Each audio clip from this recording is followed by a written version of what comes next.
This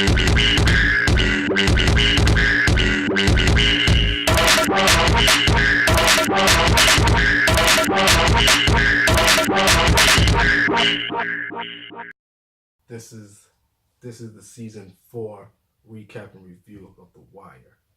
This one takes place back in West Baltimore.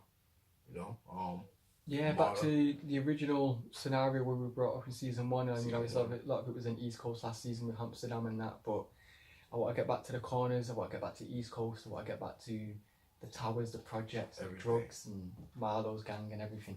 Yeah. So season 4 is if you remember season 3, there's a lot of fuckery, a lot of shootouts and killings and all that. But now season 4, Marlo's the king. He runs. But still, Empire's gone.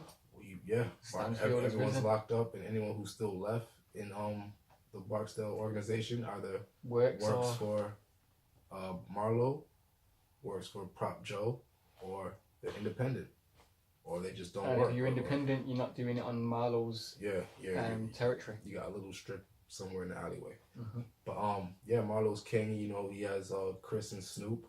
They're his lieutenants. They're taking over. They have everyone shook. When they roll through the streets, people know what time it is. Yeah. MDK. Bodies are being caught, and I think there was an ominous scenario at the start of the season. I think we see Snoop doing some shopping. Yeah. And she buys a hardware store. A nail gun. Yeah. And she's very specific about what type of model and its utilities that it can do. Yeah, basically it's the Cadillac of nail guns.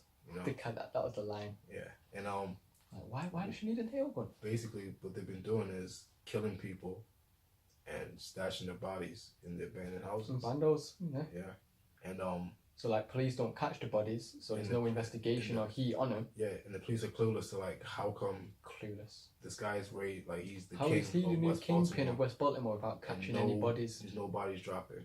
I mean, Marlo's not much of a talker, but he's not been smooth talking everyone around to leave. Me personally, I think that was Chris's whole thought to put the bodies in the house. That's just me. I don't know. It probably was Marlo, but I just see Chris as that guy to be able to think like that. But police are clueless, man. Marlo and Chris are both very minimalist characters. They don't really say much on screen and give much away. Yeah. So it leaves a lot of viewers to interpret. Ponder. Yeah, because they're both very smart, both ruthless and killers. So I don't know. I think Chris is more ruthless. I think Chris is got more of a heart. So I'd say Marlo's more ruthless. And I think that was expressed in the way he killed the female in the previous season with no emotion. No emotion whatsoever. Whereas Chris will still kill someone, and I'm sure he does with is it Mike's dad in the season? Yeah, stepdad. But obviously you can see he kind of wants to do it, but he knows that he has to do it. I feel it was a lot behind that one. Yeah, it was a lot.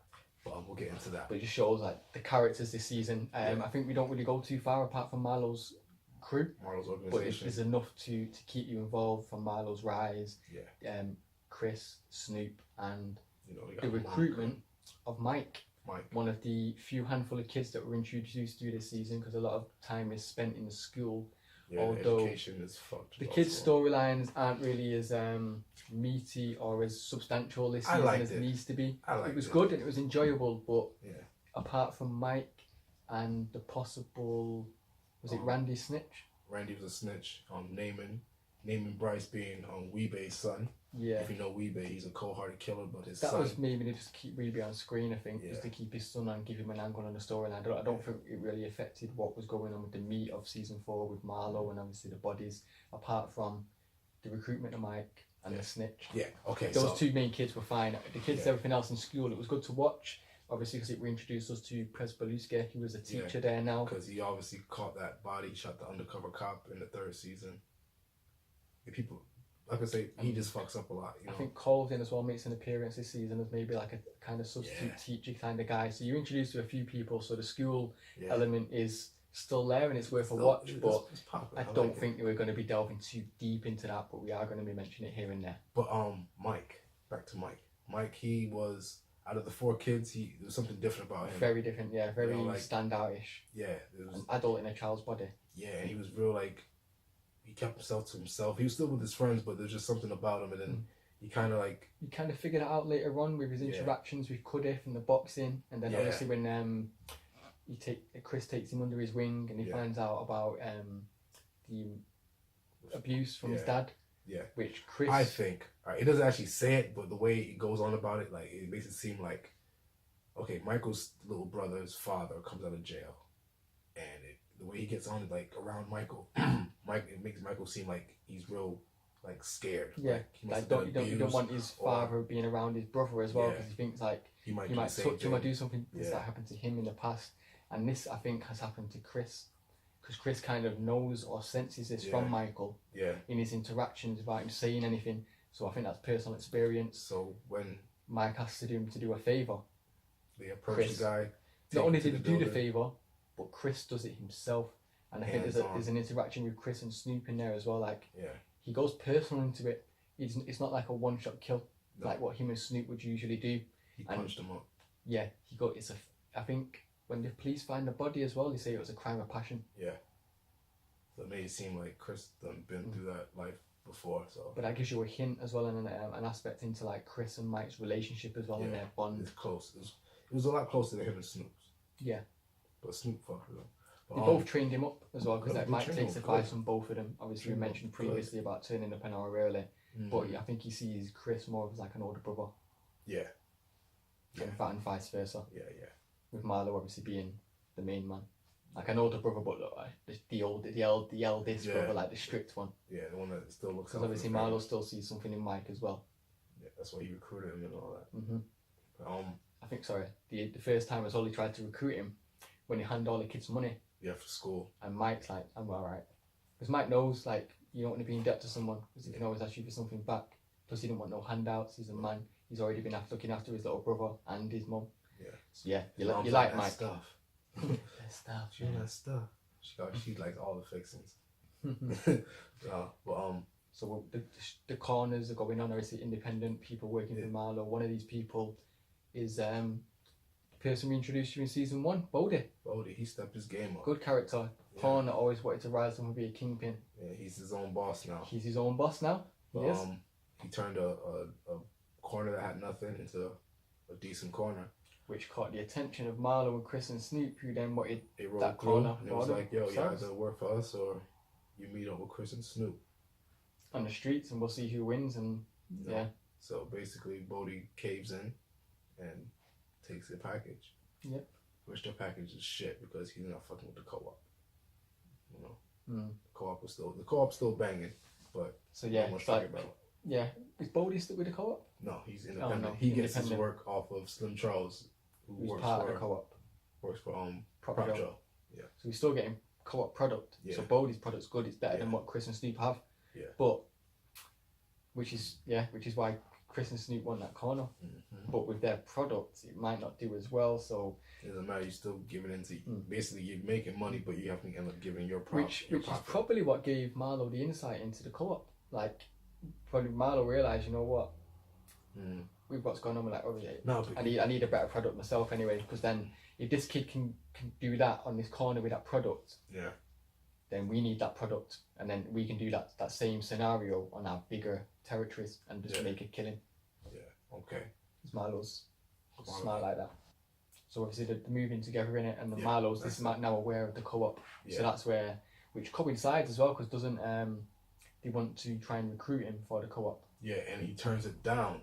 But then he turns it down, and Prop Joe, he's not really into the whole turning down thing, which he sets up a deal with Omar. He's like, yo, there's a poker game going on the west side. I give you a heads up, some out of towners, you may be able to go in there, stick them up, make some money for yourself. Give me a third of the take, and everything else is yours. Which he knows, Prop Joe knows that Marlo goes to that. Marlo's going to be at that game. He plays up those games and he knows that Marlo then ain't going to allow that. Then he'll go after Omar, and Omar won't allow that, so Omar will go after Marlo. And if Omar can kill Marlo, that does Prop Joe a favour. No, but not even that. But the whole plan was for Omar to rob it. And then when Prop Joe talks to Marlo, he's like, yo, well, the co-op knew that game was going to get taken, you know. If you were down with the co-op, then you would have knew about that, but you weren't. That gets him involved onto it. And then after that... I think the fail-safe plan is as well, if something was to play out, who are you going to back, Marlo via Omar? Prop Joe's probably thinking, I've known Omar the longest. This is just a young up and coming kid. Obviously, he's got lieutenants. But he got a lot of muscle. So he's probably thinking Omar might be able to win that war if need be. If it comes down to it, yeah. If Marlo dies, Prop Joe benefits. Yeah, I'll take over the West. If Marlo, like you said, on the other flip script, kills Omar. And realizes, oh, thanks, you helped me out with that tip off. I'll join the co-op. Yeah. Prop Joe benefits. Yeah. Thumbs up for Prop. Prop Joe, you sneaky, slimy motherfucker. So now he told Marlo about the co-op. Marlo's thinking, okay, so let me join you guys. Now, we're getting the food, we're getting the product for the right, right stuff. But Marlo joining the co-op is also smart by Marlo because he knows they've got better product than him. Yeah. And by joining the co-op, you can get to know, you connect. Yeah. For that product, who we know is the Greek. Yeah. Marlo's smart. Marlo's very smart, and he knew that from the jump. That's exactly why he joined the co-op. He's thinking, "What Prop Joe thought you played Marlo? This is how it works into Marlo's benefit all along. This has to benefit me more than you think it's going to benefit me. I don't want to just get the work for cheaper. I want to be the connect." What a fucking great show! Yeah, awesome. And then it brings out Marlo's working for Bodie's working for Marlo now, and one of Bodie's peoples get taken and thrown into one of the houses. Yeah. Little Kevin, which ironically is a big guy. Yeah, little Kevin. There's no need really to kill him because he was part of Bodie's team. But he works under. But he did kind of fuck up and give out Randy's name in the question. He did, but again, like it's. In the old days, you probably would have been able to talk this out, or at least there would have been a hierarchy to have done it. Now Marlo's like, no, we're gonna get him done. Not even speaking with Bodie about can he be talked around. Yeah. This is probably a flashback to Wallace.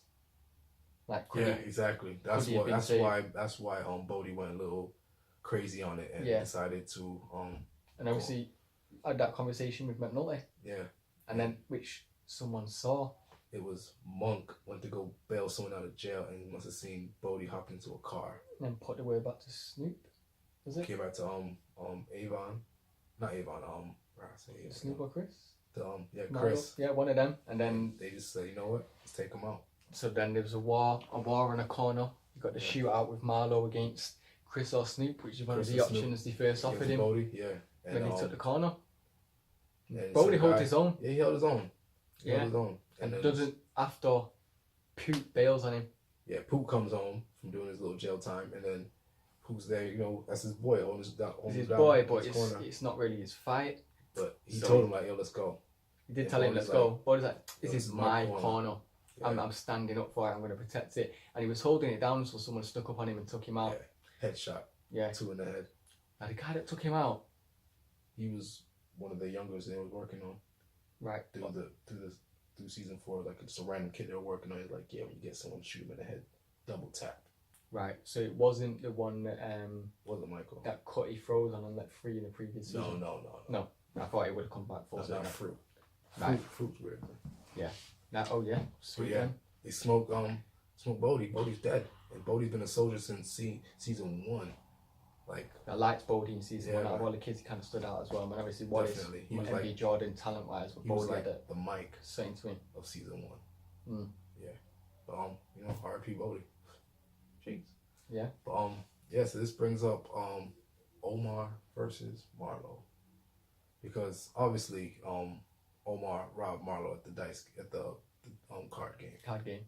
But now they put a word out on Omar's head. But Chris and Snoop. Well, Chris was saying like, Barksdale turned the whole city up looking for this guy. You think we're gonna be any different? Yeah. So why don't we basically set him up? Put him in a position where we know where he's gonna be, so we can get him. So they organise someone to pretty much tell the cops that Omar committed a crime. But there's like Omar can get off on technicalities, isn't it? Yeah. He's like, make it no bond. Basically a murder. So Chris goes into a shop, kills an innocent person, which is against the rules in Omar's eyes. And not in the game. He has the store clerk blame it on Omar. Because the store clerk works for Marlo. Because does he kill the security guard that Marlo had a beef with previously? Yeah. Like because he stole. He didn't have a beef. He didn't have a beef. He just had words. Yeah, because he stole a lollipop in it, and then Marlo, I know who you are, but like you don't. I know you want to steal and you want to be a bad man, but don't do it blatantly in your face. He basically said like 5 words to the guy. Yeah, and that was enough for the guy to he killed him. Killed. And then tell the clerk to blame it on Omar. Omar gets picked up, gets taken to county. Yeah. Which where Marlo and his boys hoping he can get someone in there to try and take him out. Which doesn't happen because Omar has connections. Yeah. Omar's got protected. By his OG. Butchie. Yeah, Butchie. Blind Butchie, man. Mm-hmm. Butchie's OG with it. And Omar basically gets word back to Bunk. Because him and Bunk had like a little connection within the first couple seasons. Both men of honor, men of codes. They came from the same high school. Yeah. They share that little thing. And basically gets him out. He talks to Bunk and Bunk works the case again and realizes that obviously wasn't true, innit? It wasn't true. And obviously the code that Omar doesn't go after females or people who are not in the game. Mm. And that delivery woman was not in the game. So yeah. He got out. And then Omar started doing his research and looking to find out who this guy is who put a hit on him. Find out it's Marlo.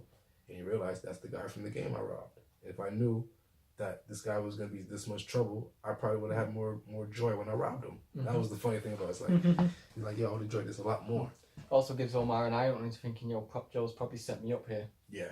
So he basically rolls up on Prop Joe with the big Desert Eagle and puts it on him and lets him know, like, something don't smell right.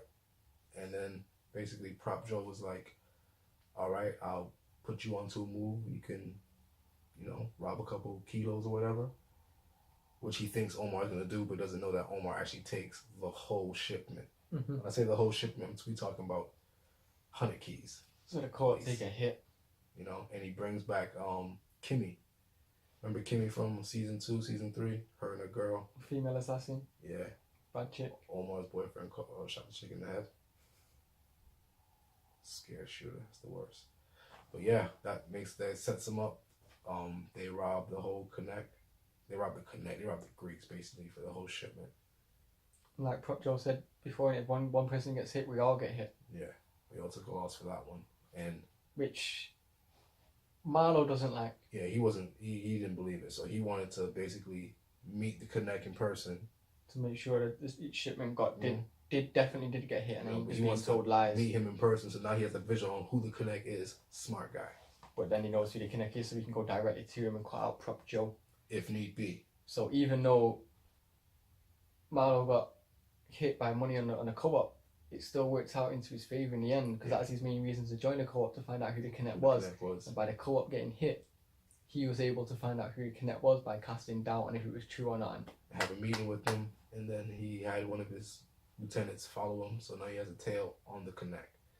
And this basically drives the police crazy because they don't know what the fuck is going on. No, apart from obviously main man, you got man like Freeman, figures it out. Yeah. And he finds out all the bodies are being stashed in abandoned buildings. He went on. He walks around and that's feeling like the nails in the boards, like with new nails rather than old. I think he went on it by like a hunch, like a drunk hunch, but it was good. A detective hunch. Yeah. He's good police, as they say in Baltimore.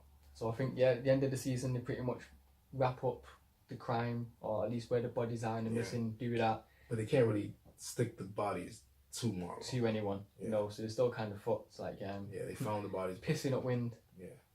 But this then leaves. I think the final thing is Mike caught a body. Yeah. He's now stepped up. He's part of a major part of Marlo's crew, and he's pretty much running a corner now on his own. He's After definitely he caught the body, he was like, "Yo, your new corner is Bodie's corner." You remember Bodie, right? And he used to work for Bodie earlier that season. Worked for Bodie earlier, a little season, like his first put on, like to get money for him and his little bro. Yeah. So yeah, that was season 4 wrapped up. That was crazy. Big. Deuce.